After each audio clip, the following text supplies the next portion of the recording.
નમસ્કાર વિદ્યાર્થી મિત્રો, ગણેશ એજ્યુકેશનમાં તમારું હાર્દિક સ્વાગત છે. વિદ્યાર્થી મિત્રો, ધોરણ 10 પ્રકરણ નંબર 7 અને સ્વાધ્યાય 7.1 નો દાખલો નંબર 7 ની ચર્ચા કરવાના છીએ. જોઈએ તેની રકમ જે 2 -5 અને -2 9 થી સમાન અંતરે હોય તેવું x અક્ષ પરનું બિંદુ શોધો. હવે વિદ્યાર્થી મિત્રો, અહીંયા આપણને બે બિંદુઓ આપ્યા છે. તો એક બિંદુને નામ આપી દઈશ a અને બીજા બિંદુને નામ આપીશ b. a બિંદુના યામ લખી દઈશ 2 -5 અને બિંદુ b ના યામ લખી દઈશ -2 અને 9.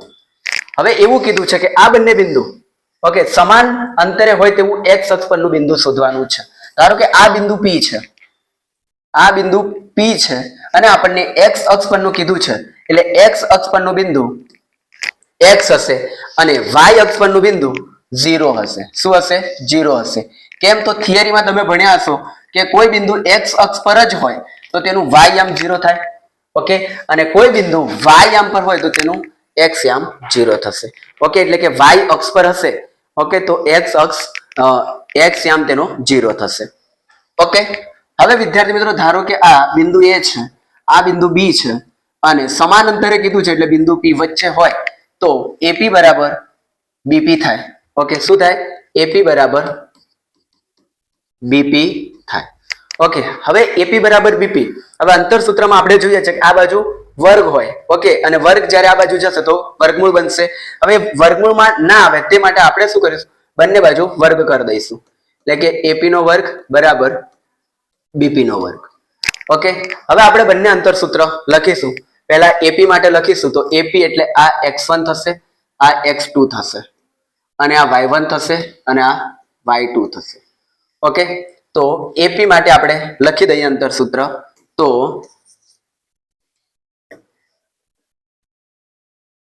x2 - x1 આખાનો વર્ગ વત્તા y2 - y1 આખાનો વર્ગ બરાબર bp માટે બી લખવાનું છે, એટલે x2 - x1 આખાનો વર્ગ વત્તા y2 - y1 આખાનો વર્ગ. હવે વિદ્યાર્થી મિત્રો જુઓ,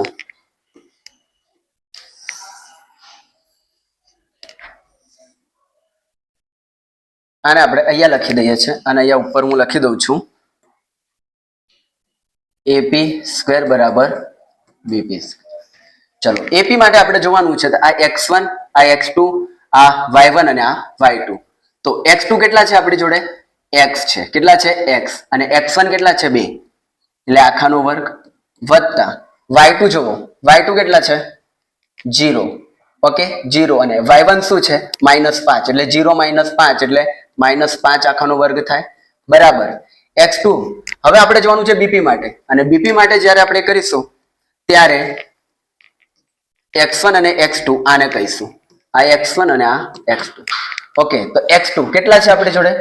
x માઇનસ x1 શું છે? -2, તો માઇનસ માઇનસ પ્લસ એટલે અહીંયા 2 આખાનો વર્ગ વત્તા y2 0 અને y1 છે 9, એટલે કે આપણે અહીંયા આવશે -9 આખાનો વર્ગ. ચલો વિદ્યાર્થી મિત્રો, અહીંયા છે x -2 આખાનો વર્ગ. ઓકે, એટલે કે નિત્યસમ તમે ભણ્યા હશો a + b આખાનો વર્ગ બરાબર a નો વર્ગ માઇનસ, એક કામ કરો, માઇનસ નું છે તો પહેલા આપણે માઇનસ નું જોઈ લઈએ. તો માઇનસ માટે -2ab + b નો વર્ગ થાય. ઓકે, તો અહીંયા જુઓ આપણી જોડે a શું છે? x છે, માઇનસ b શું છે? 2 છે આખાનો વર્ગ બરાબર એનું વિસ્તરણ, તો x નો વર્ગ માઇનસ 2 એટલે 2, a એટલે x મૂકીશ અને b એટલે કેટલા મૂકીશ? 2 મૂકીશ. કેટલા મૂકીશ? 2 વત્તા b નો વર્ગ, b નો વર્ગ એટલે 2 નો વર્ગ. ઓકે, તો અહીંયા થશે x નો વર્ગ માઇનસ 2 દુ 4x વત્તા 2 નો વર્ગ 4. તો અહીંયા કેટલું મળશે? આનું વિસ્તરણ આપણને કેટલું મળ્યું?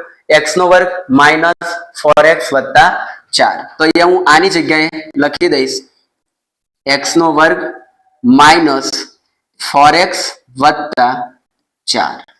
ઓકે, તમારે લખવું હોય તો અહીંયા મૂકી દઉં છું.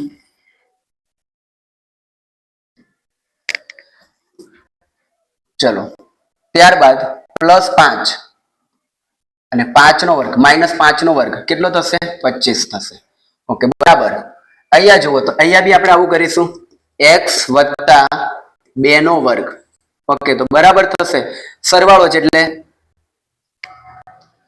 છે એટલે થશે પેલા સૂત્ર મુજબ જ x નો વર્ગ વત્તા 2x ગુણ્યા 2 વત્તા 2 નો વર્ગ x નો વર્ગ એટલે x નો વર્ગ જ રહેશે વત્તા 2 દુ 4x થશે અને વત્તા 2 નો વર્ગ 4 થશે અહીંયા આવશે x નો વર્ગ વત્તા 4x વત્તા 4 અને વત્તા 9 નો વર્ગ માઈનસ 9 નો વર્ગ કેટલો થશે 81 થશે કેટલો થશે 81 થશે ઓકે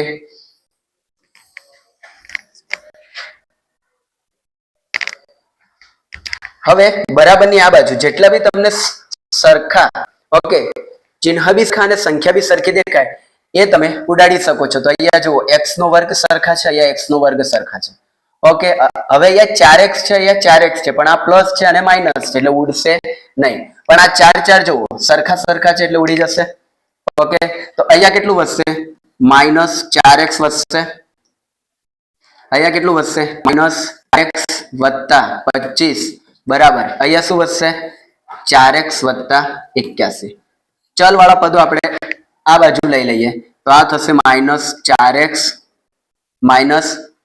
અને આ પ્લસ છે બરાબર ની આ બાજુ આવશે તો -4x બરાબર 81 -25 કેટલા થશે 81 -25 ઓકે માઇનસ કેટલા થશે પ્લસ થશે તો અહીંયા આવશે 8x -8x અને 81 માંથી 25 જાય 81 માંથી 25 જાય તો અહીંયા 7 અહીંયા 10 11 માંથી 5 જાય તો અહીંયા રહેશે 7 અને અહીંયા રહેશે 5 ઓકે તો અહીંયા આવશે સોરી અહીંયા રહેશે 6 અહીંયા આવશે 56 કેટલા આવશે 56 હવે વિદ્યાર્થી મિત્રો અહીંયા -x ને એમને એમ જ રહેવા દઉં છું અને 56 લખું છું અને આ જે 8 છે એને ભાગાકારમાં મૂકું છું અહીંયા ગુણાકારમાં છે તો અહીંયા ભાગાકારમાં આવી જશે તો -x બરાબર 7 × 8 = 56 તો અહીંયા આવશે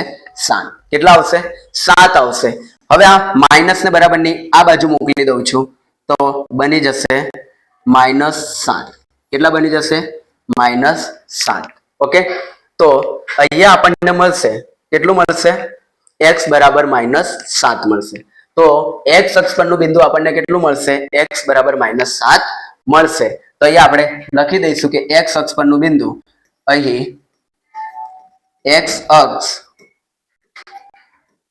પરનું બિંદુ P ઓકે કેટલું મળે છે x આપણને મળ્યા -7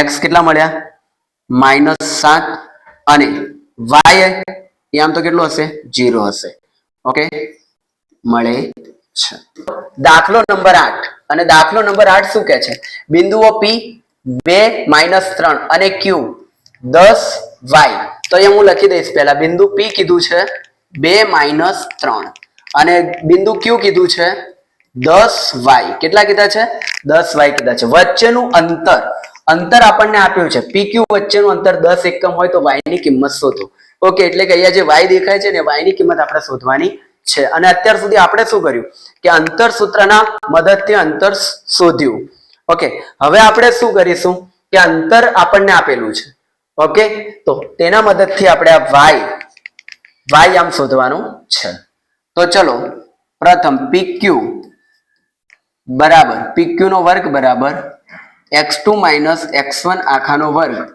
વત્તા y2 - y1 આખાનો વર્ગ ચલો PQ તમને અંતર આપેલું છે કેટલું આપેલું છે 10 આપેલું છે પણ હું પહેલા શું કરીશ PQ બરાબર વર્ગને આ બાજુ મોકલી દઈશ એટલે અહીંયા આવી જશે x2 - x1 આખાનો વર્ગ વત્તા y2 - y1 આખાનો વર્ગ ઓકે હવે PQ આપેલું છે કેટલા છે 10 એકમ છે ઓકે અને અહીંયા x2 હવે PQ માટે આ x1 આ x2 આ y1 અને આ y2.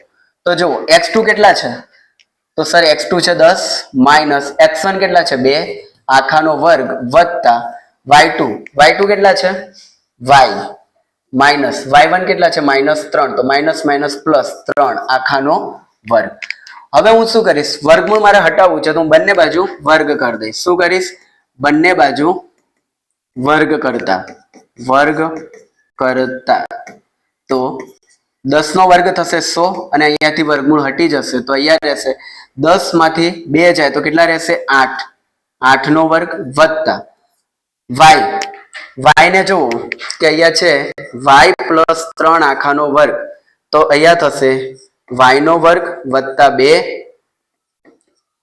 કૌંસમાં y કૌંસમાં 3 વત્તા 3 નો વર્ગ તો y નો વર્ગ થાય y નો વર્ગ વત્તા 2 તરી 6y વત્તા 3 નો વર્ગ થાય 9 એટલે આ આપણે y વત્તા 3 નો વર્ગ ની જગ્યાએ લખી દઈશું y નો વર્ગ વત્તા 6y વત્તા 9.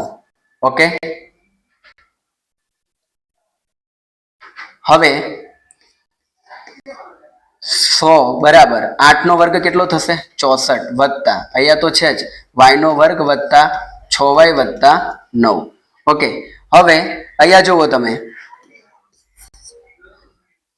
અહીંયા જુઓ તો 64 બરાબરની આ બાજુ આવશે 64 બરાબરની આ બાજુ આવશે તો કેવું થશે માઇનસ થશે તો 100 માંથી 64 જાય તો કેટલા વધશે 36 વધશે બરાબર y નો વર્ગ વત્તા 6y વત્તા 9.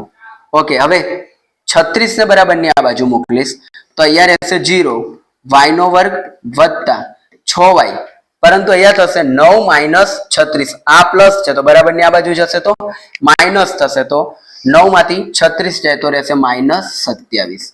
ઓકે વિદ્યાર્થી મિત્રો, હવે આને જોઈને તમને કંઈક યાદ આવતું હશે કે આ તો દ્વિઘાત બહુપદી છે y નો વર્ગ વત્તા 6y માઇનસ 27. ઓકે, હવે આ દ્વિઘાત બહુપદી છે બરાબર 0. હવે આ દ્વિઘાત બહુપદી છે તો આપણે શું કરીશું આનો અને આનો ગુણાકાર કરીશું એટલે 27 એકા 27 ને 27 ના એવા અવયવ પાડીશું કે જેની બાદબાકી 6 આવે. ઓકે, જેની બાદબાકી 6 આવે એ શું બસ 9 તરી 27 તો 9 માંથી 3 જાય તો વધે 6.